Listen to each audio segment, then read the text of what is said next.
Well, with the La Liga starting, and a bit different one this season, to be honest. It's going to be one of those seasons where the news will all be about Messi leaving, but I'm really excited to see Atletic Bilbao. I know the Inaki Williams is always going to be the news of the club, but this club always produces some of the best talents in the Spanish sort of academies, and I'm really excited because this kit suits the club. The only thing I don't like about it, of course, is the sponsorship, and I'm going straight into that because when we talk about sponsorships or any branding on the shirt that we see, it almost makes or breaks the kit. We know Pirelli and all the other sponsorships over years, and when we see this one, honestly, I feel like it could have been a lot better. Now, we don't really have a say in that, and neither does the club. Of course, they accept the money from certain companies, like we see with Inter Milan and many other teams across the world now accepting their token version of the sponsorship.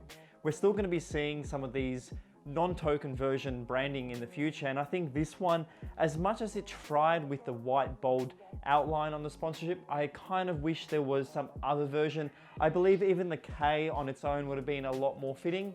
Although, let's talk about the positives. I love this shirt because it uses inspiration from the badge, which I'll show in a close-up shot. The sort of cross cut through the logo works with the red on the shirt.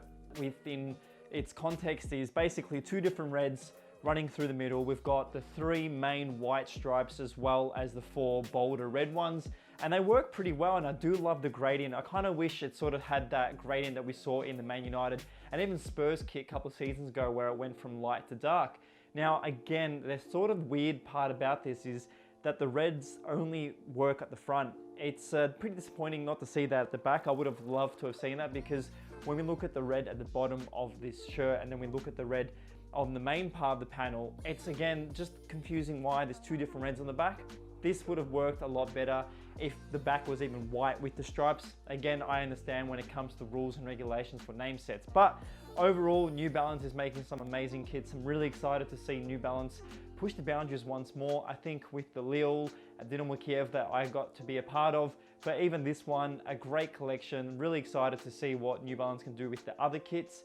This is the home shirt. It is available at Ultra Football, like I always say on this channel. Any new or old shirts that you are after, they will have it at Ultra Football, so check them out in the description below. The shirt itself is a 3-panel system. The badge is sewn on. It's pretty thick, but I actually do love the attention to detail from Athletic Club, and I really like what New Balance have done with this badge on application. Both the New Balance logo and the sponsorship have been heat pressed on. In the finer details of this shirt, I really like the sort of player spec that this shirt has, even though this isn't player spec, this is just your everyday normal kit that you can buy from New Balance. I do love the attention to detail. Once again, I think the small little air holes on this shirt really make this a bang for your buck, and I really appreciate what New Balance does for their shirts for all fans and neutral fans. Like we see with the Nike shirts where they've got the nice elastic on the side, whether it's the zigzag that we saw from last season or their entire strip on the side. It's something that we see with Puma now, creating that sort of Total 90 version.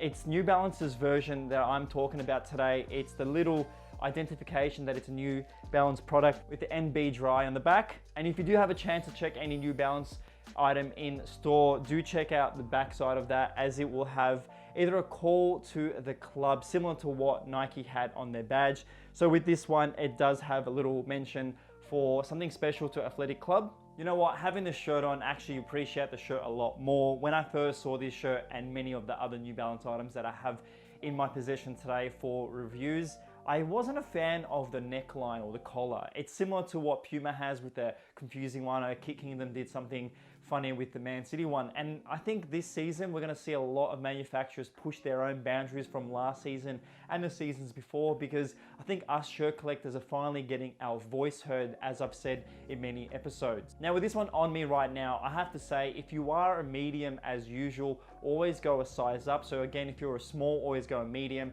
But if you're a large, I think a large would be great. This one's a medium today. Feels great on every part of the shirt. The arms though feel a bit tight around the sleevings, and I do like the attention to detail once again, but I do love the little New Balance sort of design with the 3 spikes on each of the collars. Now this shirt actually features the La Liga badge on the right hand side, and I have to say, like, there's not many shirts that will have that on its kit. So I'm really excited to see that the Athletic one does have that. So if you do want to get this shirt, I think that's a great bonus when you are reselling it in the future. But here's a little spin of the shirt. Let me know your thoughts in the comments below. If you're an Aussie fan of Athletic Club and you are after this kit, this is pretty exciting because I feel like Ultra will definitely be featuring a lot more obscure teams in the future. If you are a fan of any team that no one else sort of stocks in Australia, please let us know in the comments below, because I definitely will send that over to Ultra Football. And I think it's an admiration that a lot of us football fans love to see in the future, where we see a lot more kit stocked in our own shores. Now, of course, if you're watching this as an Athletic Club fan, let me know in the comments below, have I done your review of this season's shirt a bit of justice? Let me know your thoughts as well in the comments below. Well, they finished 10th last season. I'm really excited to see what they can do this year. Inaki Williams is always one of my favorite ones to watch. And my final thoughts on this shirt is definitely going to be a rating out of 5, which is something new again that I will like to add to the channel. And then at the end of this year, I will show you my top 5 out of 5s. And with this shirt, I'm gonna say it's a 3 out of 5, purely because I love red and white shirts. Well, there you go, guys. Thank you so much for watching today's video. Let me know your thoughts again in the comments below. As always, stay safe, stay away from stupid people, and I'll see you in the future episodes. Thank you and goodbye. Thank you so much for watching today's video. As always, a massive shout out to everyone for subscribing to this channel. Today's shout out goes out to FYI jerseys. As always, stay safe, and I'll see you in the next episode.